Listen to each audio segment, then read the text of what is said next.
Olá pessoas, espero que estejam todos bem. Esse é o nosso segundo vídeo da série sobre Grécia Antiga. No vídeo anterior nós falamos bastante sobre a importância da mitologia para entendermos como os gregos pensavam, e entender como os gregos pensavam é o primeiro passo para entender a história grega. Nesse vídeo a gente vai falar sobre as civilizações que deram origem à civilização grega. Então nesse vídeo a gente não vai falar sobre a Grécia especificamente, mas a gente vai falar sobre os povos que formaram as bases para a civilização grega. Então os gregos eles vieram depois desses povos, aprenderam muita coisa com esses povos, e esses povos influenciaram o que viria a ser a Grécia Antiga. Então esse vídeo é um vídeo de Grécia Antiga, mas não é sobre a Grécia Antiga. É sobre os povos que eram mais antigos que os gregos, mas que deram origem aos gregos, e sem esses povos os gregos provavelmente não seriam os gregos. Talvez tenha ficado confuso o que eu falei, mas eu acho que o resto do vídeo vai ficar fácil de entender. E que civilizações são essas que a gente vai falar nesse vídeo?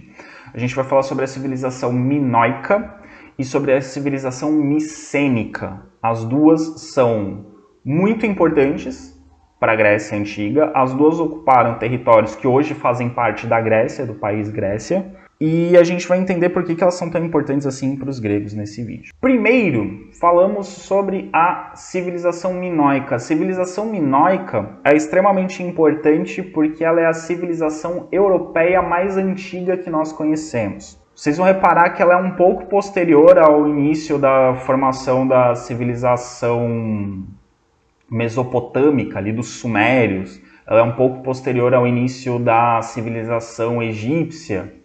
Então as civilizações na Europa surgiram depois, né? Tanto na Ásia quanto na África nós temos civilizações mais antigas do que a Europa. E mesmo a civilização minoica, ela não é exatamente europeia, né? Ela surgiu na ilha de Creta, que é essa ilha aqui. Ela está no meio do mar Mediterrâneo. Então ela não é exatamente Europa, ela é uma ilha que está ali entre a Europa e a África. Mas como ela pertence à Grécia hoje, a Grécia é da Europa, então fica valendo como Europa. Então ela surgiu por volta de 2600 a.C.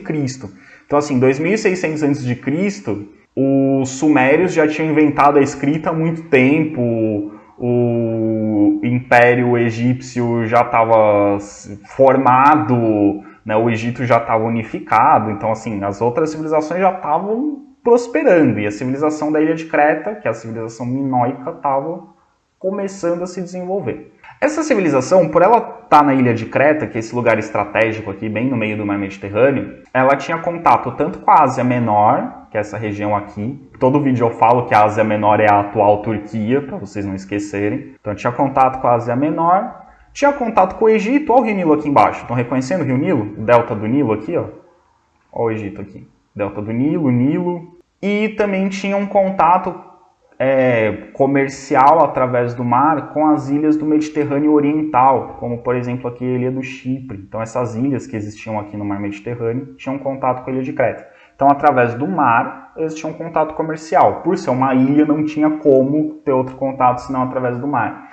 Então, por serem uma ilha e por dependerem do mar para ter contato comercial com outros povos, o mar era muito importante para a civilização minoica. A gente vai perceber isso nos vestígios arqueológicos. Eles exportavam, né, os produtos que eles vendiam para outros lugares, eram produtos agrícolas, principalmente azeite e vinho. O azeite vem da oliva, né, ou da azeitona, que vem de uma planta, a oliveira, muito típica do clima mediterrâneo. Então vai ser um produto muito comum na Grécia, por exemplo. Então ele é um produto típico desse clima ali, do clima e do solo, enfim, das terras próximas ao mar Mediterrâneo. E o vinho vem da uva, a parreira ou a videira que produz a uva também é uma planta que se adapta muito bem ao clima da região.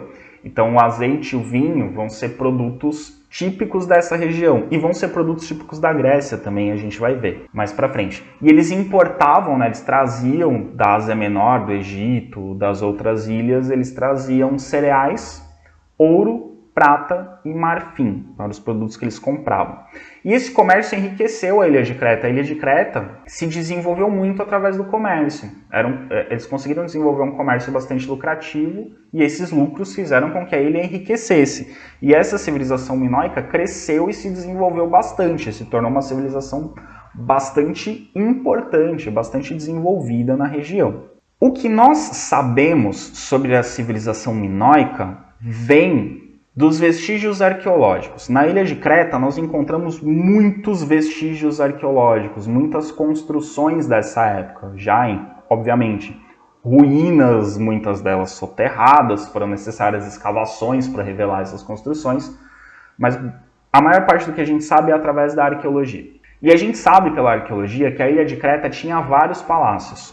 O maior desses palácios era o Palácio de Knossos. Dependendo de onde vocês procurarem, vocês podem encontrar Knossos escrito com K, geralmente em textos de origem de língua inglesa ou mesmo em grego, às vezes se escreve com K, pode ser Knossos com K ou com C, mas a pronúncia é a mesma, Knossos. Esse Palácio de Knossos era onde vivia o rei Minos. O rei Minos era a autoridade absoluta da civilização minoica. E o nome civilização minoica vem de rei Minos, né? Minoica porque era a civilização do rei Minos. Uma coisa que intriga os historiadores é que a gente não sabe ao certo se Minos era o nome de um rei, existia um rei chamado Minos, ou se Minos era como a civilização da ilha de Creta chamava todos os seus reis. Então a gente não sabe se Minos é o nome de um rei ou se a palavra Minos quer dizer rei. Então todos os reis eram Minos. De qualquer forma, a gente acaba chamando os reis de Creta de Minos. Então todo rei é rei Minos. Por via das dúvidas, a gente chama todo mundo de rei Minos. O apogeu dessa civilização, a época mais próspera, de mais riqueza, de mais avanço dessa civilização, foi entre 1650 e 1450 a.C. Então percebam que o apogeu dessa civilização já é no momento, por exemplo, que os egípcios já também estão no seu apogeu, mas começando a entrar em declínio. Então eles são um pouquinho depois, eles são contemporâneos do Império Egípcio, do Egito dos faraós, mas são um pouquinho mais jovens que o Egito. O Palácio de Knossos, que, de novo, a ilha de Creta tinha vários palácios, o de Knossos era o maior. E ele não era só o maior palácio da ilha de Creta, ele era um palácio gigantesco, mesmo para os padrões atuais ele era muito grande. Ele tinha 22 mil metros quadrados, então ele tinha 150 metros por 150 metros. Ele era muito grande, então 22 mil metros quadrados. E ele não era só muito grande de área, ele tinha 4 ou 5 andares. Pelas ruínas é possível saber que ele tinha pelo menos 4 andares, talvez um 5º andar. Ele tinha subsolo e mais 3 ou 4 andares. Ao longo desses 22 mil metros quadrados e desses 4 ou 5 andares, havia no palácio 1.500 salas. Tentem imaginar um prédio com 1.500 salas. Ele era muito grande, muito grande. Além de ser muito grande, algumas coisas eram consideradas, a gente pode considerar muito avançadas, mesmo para épocas posteriores, assim, mesmo para civilizações que surgiram depois. O que tinha no Palácio de Knossos era muito avançado, como, por exemplo, o encanamento bastante complexo com canos de cerâmica. E era um encanamento que trazia água fresca para dentro do palácio e levava embora a água suja. Então ele tinha um sistema de encanamento que trazia água limpa e servia também mais ou menos como um esgoto, levava a água suja embora. Isso era raro na antiguidade. Na época do Palácio de Knossos, então, eu acho que só na ilha de Creta que tinha uma coisa complexa como essa. Os egípcios não tinham um sistema de encanamento como esse, por exemplo. Eles também tinham nesse palácio vários armazéns, onde eles guardavam os cereais que eles compravam, de outras regiões, e o vinho e o azeite, que eram os produtos que eles comercializavam. Então esses são os produtos mais importantes. Os cereais, o vinho e o azeite são a base da alimentação na ilha de Creta e vão ser a base da alimentação grega também posteriormente. Nesses palácios, aliás, nessas salas desses armazéns dentro do palácio, foram encontrados vasos de cerâmica de até 2 metros de altura. Então, e a gente vai ver umas imagens, então, umas cerâmicas bem grandes para armazenar esses produtos. E no subterrâneo desse palácio haviam cofres que guardavam ouro, que era o que eles lucravam com o comércio e o que eles usavam para comprar materiais, então tinha ouro, prata e marfim, que eles recebiam dos impostos coletados dos habitantes da ilha, também presentes que o rei recebia. Então o rei Minos recebia presentes de seus súditos. E também havia riquezas que eram de oferendas às divindades. Então essas oferendas aos deuses eram guardadas em cofres nesse palácio. Aí a imagem de fundo que vocês estão vendo é parte das ruínas. A gente vai ver algumas outras imagens, vocês vão ver que o palácio era muito colorido, ele tinha cores muito fortes. Essa é a planta, provavelmente do andar térreo do Palácio de Knossos. Então percebam que ele era muito grande, tem muitas salas, muitos corredores, e isso lembra um labirinto. Guardem essa informação, parece um labirinto. Essa informação vai ser importante daqui a pouco. Aqui algumas fotos, né, de ruínas. Né? Essa primeira foto e a foto do meio é o mesmo lugar, só que de ângulos diferentes. Então, claro que isso aqui passou por um processo de restauração e tudo mais, mas para vocês verem, eles usavam cores muito fortes, vermelho muito vivo, azul muito vivo. Então, imagine que esse palácio era bem colorido, com cores bem chamativas. Então, aqui a gente tem ruínas, né, de escadas, salas, corredores, né, do palácio. Aqui em cima, a gente tem um mural. Percebam que eles tinham... as paredes eram pintadas, né, com muitas cores, muitas formas, e vai ser muito comum no Palácio de Knossos figuras marinhas, né, como golfinhos e peixes. Vai ser muito representado, né, não só golfinhos, peixes, conchas, desenhos de ondas. Então eles vão... A arte é muito influenciada pelo fato de ser uma ilha e deles terem uma ligação muito forte com o mar. O mar era muito importante para eles. Né? Tanto que os gregos diziam que a ilha de Creta era uma talassocracia. Talasso quer dizer mar, cracia poder. Então é como se eles fossem governados pelo mar. E aqui embaixo, vocês devem estar identificando muito bem, isso é um banheiro. Então, um banheiro que lembra banheiros atuais. Lá em 1500 a.C. aproximadamente, existia no Palácio de Knossos. Aqui a gente tem alguns detalhes de pinturas que os arqueólogos encontraram, surpreendentemente até bem preservadas. Essas pinturas, pessoal, elas representam constantemente mulheres. Isso chama bastante a atenção dos pesquisadores, a quantidade de mulheres que são representadas no Palácio de Knossos e na arte da ilha de Creta. E isso nos dá uma dica, assim, a gente não tem fontes históricas que comprovem isso, né, que assegurem isso, mas isso é indício de que as mulheres tinham um papel relevante na sociedade da ilha de Creta. Além disso, prestem bastante atenção na forma desses desenhos. O corpo de frente, os braços e a cabeça de lado. É o mesmo estilo de desenho dos egípcios. Então existe uma possibilidade muito grande, é quase 100% de certeza, de que a civilização da ilha de Creta, a civilização minoica, foi muito influenciada pelos egípcios. A arte de Creta lembra muito a arte egípcia. Se a gente reparar, ela é até um pouco melhor, assim, os desenhos são mais realistas, com cores mais vivas, mais precisos, né? Mas o estilo, a figura de lado, isso lembra muito a arte egípcia.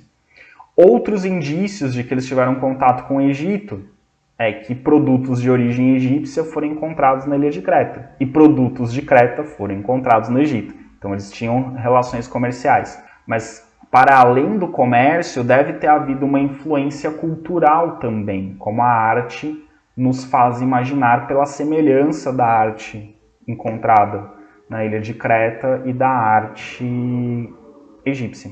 Aqui os vasos de cerâmica que eu tinha comentado, esse vaso aqui tem aproximadamente 2 metros de altura, é um negócio gigantesco. Foi encontrado lá, tá lá, em meio às ruínas do Palácio de Knossos. Na ilha de Creta havia uma religião diferente da religião grega, tá? Como eu estou dizendo. A civilização minoica é anterior aos gregos, eles vão influenciar os gregos, mas é diferente, é uma outra cultura. Nessa religião da ilha de Creta, a gente não tem muitos detalhes, mas pelos vestígios encontrados, aparentemente a principal deusa dessa religião era a deusa mãe, que está representada aí nessa figura ao lado. Ela aparece com os seios de fora para representar a fecundidade, né, a maternidade também. Além de ser deusa da maternidade, da fecundidade da terra, né, da fecundidade não só das pessoas, das mulheres, mas fecundidade da terra. Então ela ajudava na agricultura, ela ajudava na fecundidade dos animais também, então ela ajuda na pecuária, na criação de animais. Então é uma deusa que ajuda a dar vida às pessoas, aos animais, às coisas. E acredita-se que ela era cultuada junto à natureza, porque nos vestígios arqueológicos da civilização minoica a gente não encontra nenhum templo. Encontramos muitos palácios, mas nenhum templo. Então imagina-se que a religião minoica fazia seus cultos junto à natureza, ao ar livre. Não fazia templos para os deuses. E além de divindades como a deusa mãe, que é a principal, que a gente mais encontra, eles também cultuavam alguns animais como animais sagrados. As serpentes aparecem muito nas representações feitas pela civilização minoica. Inclusive a deusa mãe segura 2 serpentes. Isso é um indício de que seja um animal sagrado. E o touro. Desenhos de touros, esculturas de cabeças de touro, tinha por todos os lados no Palácio de Knossos e em vários lugares da ilha de Creta. Então o touro era um animal sagrado. E a gente tem indícios de que os touros eram utilizados em rituais sagrados também, mas não como sacrifícios, mas o touro vivo era utilizado em rituais que a gente vai ver daqui a pouco. Guardem essa informação também. Eu tinha falado para vocês guardarem a informação alguns minutos atrás de que o palácio parecia um labirinto. Agora juntem com a informação de que o palácio está cheio de desenhos e esculturas de touro. Guardem essas 2 informações. Aqui uma dessas esculturas. Essa escultura hoje no museu foi encontrada na ilha de Creta, junto às ruínas do Palácio de Knossos. Então é uma escultura bem chamativa também, com cores vivas, brilhantes, né? Preto com dourado, né? Bem chamativo. Tinha várias dessas pelo Palácio de Knossos. E aqui o que eu falei dos rituais. Em grego, esse ritual é chamado de taurimaquia. A gente não sabe ao certo qual era o nome que eles davam. Mas se vocês repararem isso aqui, ó, tem um touro, bem grandão, vivo. Uma mulher segurando os chifres do touro. Eu falei que as mulheres aparecem bastante nas representações. Outra mulher aqui atrás. E aqui um rapaz. Como é que eu sei que isso aqui é um homem e não uma mulher? Na civilização minoica, as mulheres eram desenhadas com a pele clara e os homens com a pele escura, para diferenciar. Tá? Pelo peito, por exemplo, o tamanho dos seios não dava muito para identificar nos desenhos, não era tão diferente, era pela cor da pele que eles identificavam. O que é isso aqui, pessoal? Isso aqui é um ritual acrobático. Vocês já devem ter visto nas Olimpíadas, nas competições de ginástica artística, uma prova que se chama salto sobre mesa, que a ginasta vem correndo, aí ela salta, apoia as mãos numa mesa, faz as acrobacias e cai do outro lado. Acredita-se que isso aqui era mais ou menos parecido. Um acrobata vinha correndo, saltava por cima dos chifres do touro, fazia uma acrobacia sobre o touro e caía do outro lado. Por isso tem aqui uma pessoa segurando os chifres, né, para a pessoa não ser chifrada, e outra atrás para segurar caso ele caísse, se desequilibrasse. Isso aqui provavelmente era um ritual religioso, né? Fazia parte de cerimônias religiosas feitas ao ar livre, e elas eram assistidas por várias pessoas. Então era ao mesmo tempo um espetáculo esportivo, artístico e religioso. Misturava todas essas dimensões dentro da cultura cretense. A gente não tem muitos detalhes. Pelos desenhos a gente imagina que fosse dessa forma. Pois bem, o que eu falei, né? Touro para todo lado, touro importante, e palácio que parece um labirinto. E eu falei que os gregos eram muito criativos, muito imaginativos. Quando a civilização grega se desenvolveu, eu disse que, né, a civilização minoica influencia a cultura grega, mas influencia de forma indireta. Porque quando os gregos chegam na ilha de Creta, a civilização minoica já tinha desaparecido. Eles encontram já as ruínas do Palácio de Knossos. Então influencia de forma indireta, porque a civilização minoica influencia outros povos que influenciam os gregos. Quando os gregos chegam na ilha de Creta, eles só encontram as ruínas do Palácio de Knossos. Então eles, como eu disse no outro vídeo, eles usavam muito a mitologia, eram muito curiosos e muito imaginativos. Aí eles encontraram um palácio que parece um labirinto e um monte de touro desenhado, escultura. Eles juntaram um labirinto com um touro, temos a lenda do Minotauro. O que é o Minotauro? É a forma com que os gregos explicaram essa coisa mirabolante que eles encontraram na ilha de Creta. Um troço que parece um labirinto gigantesco, que no subsolo tinha tesouros escondidos. E touro para todo lado, vai ver se era um labirinto que guardava um tesouro e havia um monstro, metade homem, metade touro, ou homem com cabeça de touro, e que guardava um tesouro. Só que quando eles chegaram lá, esse tesouro já... Eles viram que tinha os cofres, tinha alguns vestígios, mas o tesouro mesmo já não estava mais lá. Então vai ver um herói conseguiu derrotar esse touro e passar pelo labirinto e pegar esse tesouro. Então daí que vem a lenda do Minotauro, da forma com que os gregos tentaram explicar a civilização minoica. Aqui é um desenho só que eu trouxe para, enfim...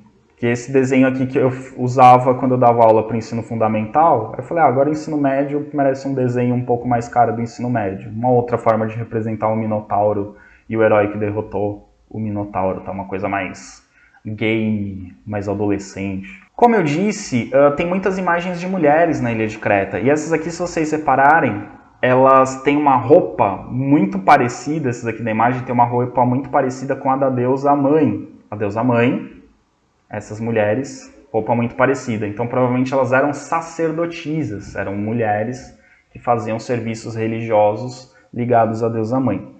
Então, aparecem nas esculturas, nos desenhos da ilha de Creta, muitas mulheres. Sacerdotisas, dançarinas, esportistas, damas da nobreza, enfim, de vários grupos sociais, ricas, pobres. Então a gente imagina que como elas eram muito representadas, até existem mais representações de mulheres do que de homens, a gente imagina que elas tinham uma certa importância, um certo destaque na sociedade, inclusive em cerimônias religiosas, o que não era comum na antiguidade. Na maioria dos povos, a religião era controlada pelos homens, geralmente eram sacerdotes homens, né, que cuidavam da religião. Na Grécia Antiga tem sacerdotisas, né, como eu falei no outro vídeo, as pitonisas. Mas, por exemplo, se a gente vai para o Oriente, para o Egito, para a Mesopotâmia, normalmente eram homens que cuidavam da religião. Entre os hebreus eram homens que cuidavam da religião e assim por diante. Então a gente imagina que em Creta as mulheres tinham muito mais participação, mas a gente não tem detalhes sobre como era essa participação. A civilização minoica ela desaparece quando a ilha de Creta é invadida entre 1450 e 1400, a data não é muito precisa, né, isso antes de Cristo. Ela é invadida pelos aqueus. Os aqueus são guerreiros gregos, né, eles já são gregos, que vêm da Grécia continental, onde é mais ou menos onde é a Grécia atual, o país Grécia hoje. Esses aqueus eles vão com seus barquinhos pelo mar Mediterrâneo, chegam na ilha de Creta e invadem a ilha de Creta. E eles destroem os palácios da ilha de Creta e submetem a população. Eles tornam essa população súditos dos aqueus. Mais ou menos, então assim, essa é uma das hipóteses de por que a civilização foi destruída. Na verdade, assim, não é bem uma hipótese de por que a civilização foi destruída. Entre 1450 e 1400, quando os aqueus invadem a ilha de Creta, destroem vários templos, submetem a população, a civilização minoica já estava em declínio, ela já estava quase desaparecendo, ela já era bem mais fraca, já não tinha a exuberância de antes. Muitos dos palácios já estavam em ruínas, já estavam abandonados, quando os aqueus invadem. Então eles já encontram uma civilização em decadência. A mais provável explicação de por que essa grande civilização entrou em decadência é que também ali por volta do século XV a.C., a ilha de Tera, que é uma ilha próxima, tem um vulcão e esse vulcão entrou em erupção. Essa erupção vulcânica teria causado uma série de terremotos na ilha de Creta, que destruiu várias construções, uma série de maremotos, ondas gigantes também invadiram a ilha e destruíram várias construções. Então essa erupção vulcânica teria sido responsável por uma grande destruição na ilha de Creta, que fez vários portos afundarem, vários navios afundarem, causou um imenso prejuízo e a civilização não conseguiu se reconstruir mais. Quando os aqueus chegaram, essa civilização já estava enfraquecida por conta dessa erupção vulcânica. E aí surge mais uma lenda, né? Porque aí os gregos, em partes do mar que não eram tão profundas, eles encontraram restos de cidades, de portos, de templos, de estátuas. E aí surgiu a lenda de Atlântida. A lenda de Atlântida seria uma civilização inteira que afundou e foi parar no fundo do oceano. E aí tem as lendas de que essa civilização continuaria existindo no fundo do mar ou não. Mas enfim, todos esses restos, digamos, da civilização minoica que afundaram, deram origem a esse mito, provavelmente deram origem a esse mito de Atlântida, criado pelos gregos também. Outra civilização anterior aos gregos, e que foi muito importante, e que tem uma influência direta sobre os gregos, é a civilização micênica.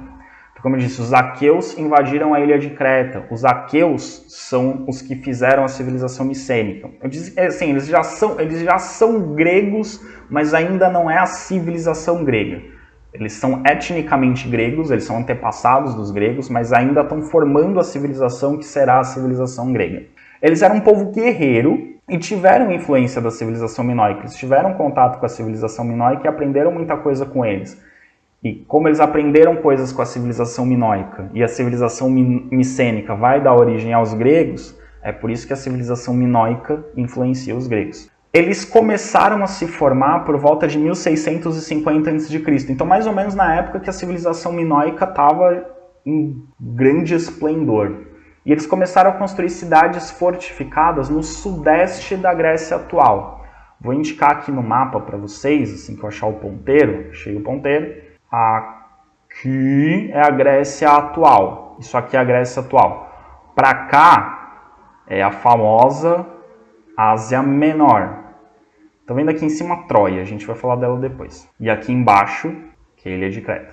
Então aqui, os pontinhos azuis são cidades micênicas. E por que essa civilização se chama civilização micênica? Porque a maior cidade construída pelos aqueus era a cidade de Micenas, que está aqui. Percebam que Atenas é uma dessas cidades micênicas. Isso é uma informação importante. Esparta tem a ver com a civilização micênica, mas os espartanos vão se relacionar com com outro povo, que a gente vai ver depois.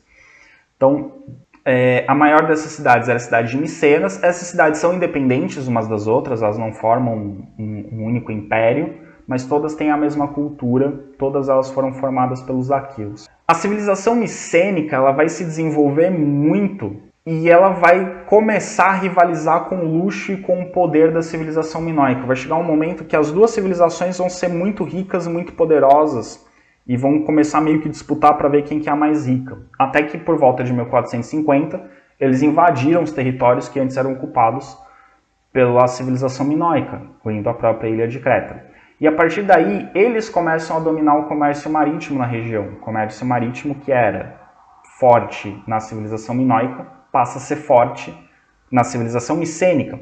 E eles vão vender basicamente os mesmos produtos. O vinho, o azeite e agora uma novidade, a cerâmica policromada. Esse nome pomposo, policromada, quer dizer cerâmica que tem mais de uma cor.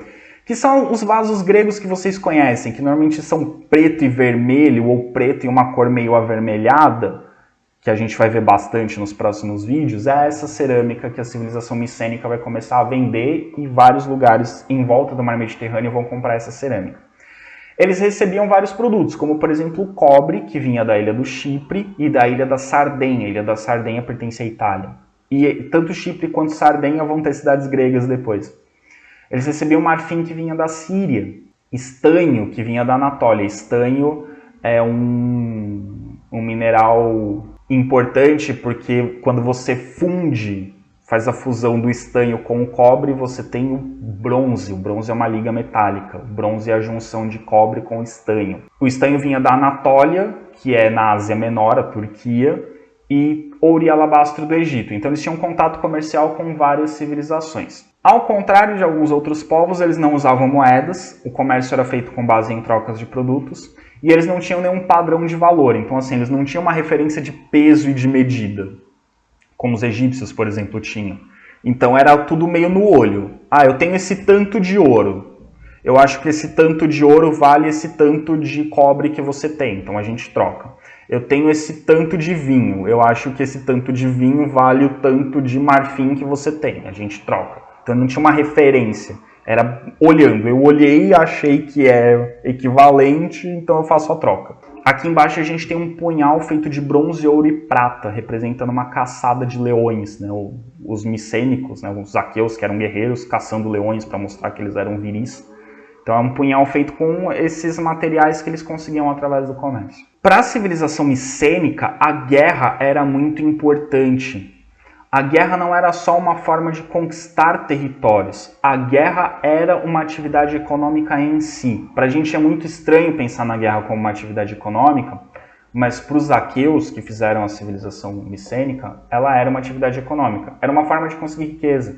Então invadir territórios, pilhar, né, roubar bens de outro reino, era parte da economia deles. Então, eles conseguiam riquezas através do comércio, através da agricultura e através da guerra. Era uma atividade econômica.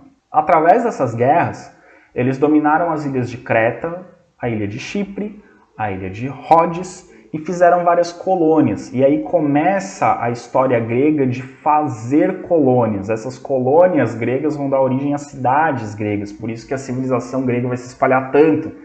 Porque a população começa a crescer muito num lugar, uma parte da população faz uma colônia em outro lugar, essa colônia vira uma cidade, e a civilização grega vai se espalhando. E as guerras também, para a civilização micênica, eram importantes para controlar o comércio em determinadas regiões.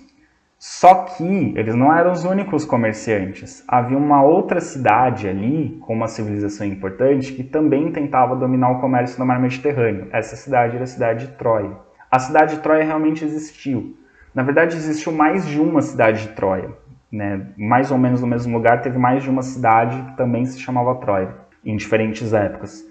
E por volta de 1250 a.C., a civilização micênica, de fato, faz uma guerra contra os troianos. E essa guerra da civilização micênica é meio que a origem da Grécia antiga. É meio que a origem da Grécia. Na mitologia grega, ela é meio que a origem da Grécia, porque as várias cidades micênicas vão fazer uma aliança para lutar contra os troianos. Então, existiu uma guerra de Troia, pelo menos uma, pode ter existido mais de uma, inclusive, né? Que eram essas guerras por controle do comércio.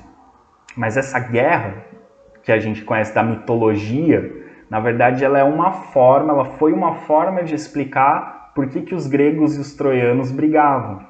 E aí a mitologia vai contar a história de uma princesa que é sequestrada, e aí o rei grego vai pedir ajuda de outros reis para lutar contra os troianos, para capturar a sua princesa de volta, para trazer a sua princesa de volta, enfim. Mas na verdade a disputa não era por uma princesa sequestrada, né? Na verdade ela não foi sequestrada, ela fugiu, enfim, mas não era por uma princesa levada embora, era uma disputa comercial. Nessa época Micenas, a cidade de Micenas enriqueceu tanto que ela ficou conhecida como a rica em ouro e tinha na guerra a sua principal atividade, não tanto comércio, mas a guerra era a sua principal atividade econômica. Então é nesse contexto que surge a Ilíada. O que é a Ilíada? Ilíada é a história da guerra de Ílion. Quem que é Ílion? Ílion é Troia. Troia, em grego, Ílion. História de Ílion e Ilíada. É um poema de Homero. Homero foi um poeta grego. A gente não sabe ao certo se ele existiu ou não, mas atribuem-se muitos poemas da mitologia grega a Homero. Então a gente não sabe se Homero era o autor desses poemas ou se Homero era uma figura mitológica que os gregos acreditavam que foi o autor de vários poemas que na verdade foram feitos por pessoas diferentes. Então a Ilíada é um poema de Homero, conta a história da Guerra de Troia, que os gregos lutaram durante um tempão contra os troianos, eles só conseguiram derrotar os troianos quando Ulisses, que era muito inteligente, teve a ideia de pôr um cavalo de madeira, o cavalo que era o símbolo dos troianos, então isso foi um cavalo de madeira gigante, fingindo que eles tinham se rendido e deram o cavalo de presente, mas na verdade os gregos estavam escondidos dentro do cavalo, aí quando eles entraram em Troia, eles destruíram Troia, enfim. Essa é uma das histórias mais importantes da mitologia grega, porque ela é meio que a origem da Grécia. Ela conta a origem, como que os gregos viraram gregos. Eles viraram gregos no momento que eles se uniram para lutar contra um inimigo comum. Por isso ela é tão importante. Os aqueus construíam muitas cidades. Aqui a gente tem um exemplo de uma cidade de aqueus. Então tudo girava em torno na cidade do Palácio Fortaleza. Então tinha um palácio onde vivia o rei, e esse palácio era também uma fortaleza para proteger o rei, e tudo girava em torno desse palácio. Tudo era através desse palácio. Cada cidade era um pequeno reino, então a gente classifica como cidades-estado, eram cidades independentes. Eventualmente essas cidades faziam alianças contra um inimigo em comum, como foi o caso contra Troia, e nessas cidades os reis controlavam a terra, o comércio, a produção das oficinas, né, do artesanato. Os reis também eram considerados sacerdotes e juízes, então eles controlavam tudo, do ponto de vista político, a justiça e a religião. Essas cidades também tinham uma nobreza guerreira que vivia no palácio, junto com o rei. Então eram nobres que comandavam as guerras. Nas cidades também, em torno das cidades, viviam os agricultores, nas áreas de cultivo em torno da cidade. Dentro da cidade viviam comerciantes e artesãos. Aliás, os comerciantes e artesãos também viviam em torno da cidade. Dentro da cidade é só o rei e a nobreza. Os agricultores trabalhavam nas terras em volta. Os comerciantes e artesãos viviam fora dos muros da cidade, mas perto da cidade. Aqui um exemplo, né, uma imagem, depois vocês podem dar uma pausa e analisar. Essa seria a cidade de Micenas. Aqui em cima, pessoal, a cidade de Micenas não existe mais. Isso aqui é uma das entradas da cidade de Micenas, das ruínas da antiga Micenas. E aqui é um desenho de como talvez fosse a antiga Micenas. Essa imagem aqui, que é a Porta dos Leões, porque tem 2 leões ali em cima da porta, essa seria a entrada principal de Micenas. Então aqui é mais ou menos o aspecto geral de como seria a cidade de Micenas. O que nós temos sobre os aqueus? A gente tem até bastante informação sobre os aqueus, porque eles registravam de forma muito minuciosa o que eles faziam. Eles tinham uma forma de escrita que provavelmente foi inspirada no alfabeto fenício, e eles faziam esses registros através dessa forma de escrita. E é essa forma de escrita que vai dar origem ao alfabeto grego depois. Então eles tinham muitos registros. Através desses registros a gente tem alguns detalhes sobre a civilização micênica. Eles usavam um trabalho escravo. Geralmente os escravos eram conseguidos através das guerras, então as guerras eram importantes para isso também, para conseguir trabalhadores. E eles faziam os registros de número de escravo, de mão de obra disponível, dos produtos vendidos, dos produtos comprados, em tabuinhas de argila, como faziam os fenícios. Então provavelmente eles aprenderam com os fenícios. Ou então eles usavam o papiro, eles aprenderam a fazer papiro com os egípcios. Então eles tinham a influência tanto fenícia na escrita quanto egípcia, no material que eles usavam para a escrita. Ou então eles usavam pergaminhos. Para quem não sabe, pergaminho é pele de cabra. Então pergaminho ele é feito de pele de cabra. Também era utilizado para fazer os registros. E esses registros eram guardados em arquivos. Parte desses arquivos foram encontrados por arqueólogos e a partir do trabalho de tradução desses escritos, a gente consegue bastante informação sobre os aqueus e sua civilização micênica. A civilização micênica ela também entra em declínio e também desaparece, e a gente não sabe ao certo porquê. Numa determinada época, por volta de 1100 a.C., os palácios micênicos foram abandonados. A cidade de Micenas foi abandonada. Os palácios foram abandonados. Várias cidades, vários templos, várias construções abandonadas. Possibilidades. Primeira, convulsões internas. Alguma revolta, algum desentendimento fez a população da cidade de Micenas e outras cidades ali brigarem entre si, e isso causou uma destruição e as pessoas acabaram indo embora. Outra possibilidade, ataques dos dórios. Os dórios são um povo guerreiro que fala grego, né, falava a mesma língua dos aqueus, né, que deu origem à língua grega, só que eles usavam armas de ferro, que eram mais fortes do que as armas de cobre e as armas de bronze utilizadas pela civilização micênica. Eles eram guerreiros, usavam essas armas mais potentes e eles não gostavam muito assim de cultura.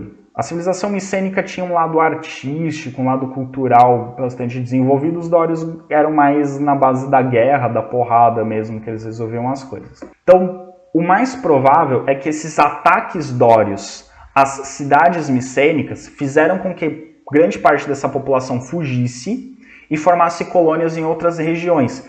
Então esse ataque dos dórios incentivou muitos gregos a irem para outras regiões e aí vão surgir novas colônias e é um dos momentos em que a cultura grega vai se espalhar em torno do mar Mediterrâneo. É um dos incentivos para que essa cultura se espalhe, por isso que a civilização grega vai atingir tantos locais, porque parte dessa população vai fugir dos dórios. Os dórios também eram gregos, tá? Eles também eram gregos, eles também falavam grego, mas eram uns gregos um pouco mais brutos, assim, que não gostavam muito de cultura. Tanto que a gente tem muito pouca informação sobre esse período da história grega, porque os dórios não escreviam, os dórios não utilizavam escrita. Então tem um período longo aí da história grega que a gente não sabe quase nada, que é o período de dominação dos dórios. Então, provavelmente por conta das invasões dórias que a civilização micênica vai entrar em declínio, vai desaparecer. Mas no lugar vai surgir a civilização grega que nós conhecemos. E esse processo a gente vai entender melhor nos próximos vídeos. Só um detalhe, guardem essa informação, ela vai ser importante para os próximos vídeos. Os aqueus, que formaram a civilização micênica, são tidos pelos atenienses como os fundadores da sua cidade. Então os atenienses se consideram sucessores ou descendentes dos aqueus, que formaram a grande civilização micênica. A civilização com cultura, com riqueza. Já os espartanos, por mais que Esparta fosse uma cidade micênica, os espartanos, eles não se consideram descendentes dos aqueus que fundaram a cidade de Esparta. Eles se consideram descendentes dos dórios, que invadiram Esparta e assumiram o controle de Esparta. Então os espartanos não se identificam com os aqueus, os espartanos se identificam com os dórios, que são guerreiros, brutos, fortes, que não ligam muito para essas besteiras de filosofia e arte. Guardem essa informação porque ela é importante para os próximos vídeos, tá bom, pessoal? Vejo vocês em breve. Até mais!